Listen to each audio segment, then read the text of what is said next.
I'm 78 years old now. I say that out loud sometimes just to hear it land, because it still surprises me how quickly a whole life can pass. I sit in a quiet house that used to be loud, and most days the silence feels heavier than anything I ever carried when I was younger. I built my whole life on that assumption. I told myself I'd get to the important things later. Later became my favorite word. It was also the lie that cost me everything I can't get back. I didn't start out as a bad man. I wasn't cruel. I wasn't careless on purpose. I loved my family, or at least I believed I did. But love, I've learned too late, isn't something you store away for weekends or holidays. It needs your body there, your attention, your patience. And those were the very things I kept giving to my work instead.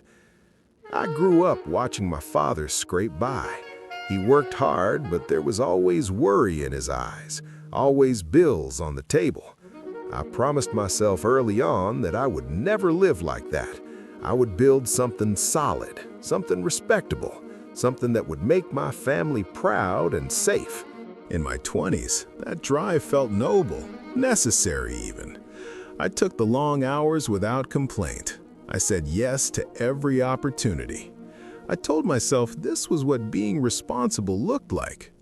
My wife supported me then. She believed in me more than I believed in myself. We had our first child when I was 31. I remember holding him in the hospital room, thinking how small he felt, how fragile. I also remember checking my watch because I had a meeting the next morning. I hate that memory, but it's honest. At first, the sacrifices felt temporary. I missed a dinner here, a birthday there. I told myself it was just this project, just this year. I'd make it up to them. I always planned to make it up to them. But work has a way of expanding to fill every space you give it. Promotions came, responsibilities grew. People depended on me. That felt good. Being needed felt good. Being praised felt good. I didn't notice how quietly my family learned to stop needing me. My kids stopped asking if I'd be home for dinner. They stopped asking if I could come to their games. Not because they didn't care, but because they learned the answer ahead of time. That kind of learning leaves marks. My wife grew quieter over the years. Not angry, not dramatic, just tired. I mistook her silence for understanding. I thought no news was good news. I didn't realize silence can also mean someone has given up trying to be heard. There were moments, small ones, where I felt a twinge of something, a guilt I brushed aside. I'd walk into the house late at night and see toys left out, evidence of a life that happened without me. I'd kiss my sleeping children on the forehead and tell myself that providing for them mattered more than being there for bedtime stories. I truly believed that. In my 40s, I had what people call success, the title, the money, the respect. People listened when I spoke. I was invited into rooms I once thought I'd never enter.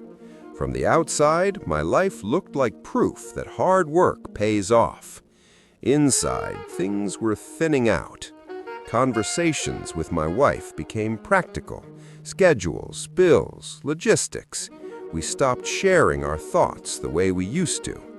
I told myself that was normal, that long marriages settled into quieter forms.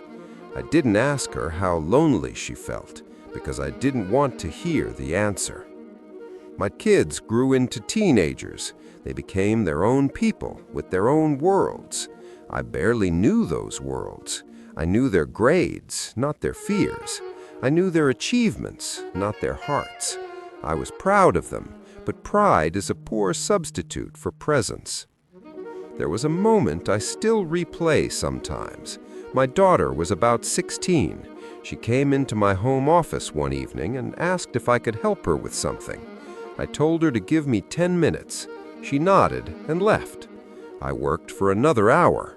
When I finally went to find her, her door was closed. She didn't ask again. That was a pattern I didn't recognize until it was finished.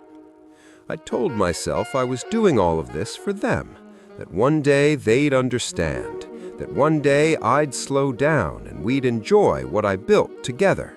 I imagined future dinners, trips, conversations. I imagined a time that wasn't promised. Then my wife got sick. It wasn't dramatic at first, just fatigue. Some tests, more tests, the kind of waiting that makes your chest tight. When the doctor finally said the word cancer, it felt unreal, like a mistake. I remember thinking about meetings I needed to reschedule. I hate that too. I tried to step up then. I really did. I went to appointments, I sat in uncomfortable chairs, but I didn't know how to be fully present. I had trained myself out of it over decades. Even then, my phone buzzed in my pocket. Even then, my mind wandered to work. She never accused me. That might be the hardest part. She just looked tired, older than her years. Sometimes she'd reach for my hand, and I'd feel how thin her fingers had become. I wish I had held on longer. I wish I had said more. She died when I was 62.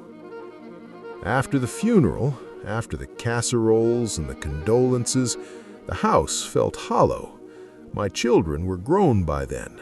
They had their own lives, their own families. They checked in, they were kind, but there was a distance that had been built slowly, brick by brick, while I was busy elsewhere. Grief has a way of clearing the noise. For the first time, I really saw my life as it was, not as I had planned it to be. I had achieved everything I aimed for professionally, and I had failed at the one role that couldn't be delegated or postponed. Retirement came a few years later. People congratulated me, asked me about my plans. I didn't know how to answer. Without work, there was a lot of empty time, and empty time is dangerous when you're carrying regrets. I tried to reconnect. I did. I reached out more. I invited my kids over. Sometimes they came. Sometimes they were busy. I don't blame them. They were living the lives they built, just like I taught them to. But relationships don't snap back into shape just because you finally have time. Time isn't enough. History matters.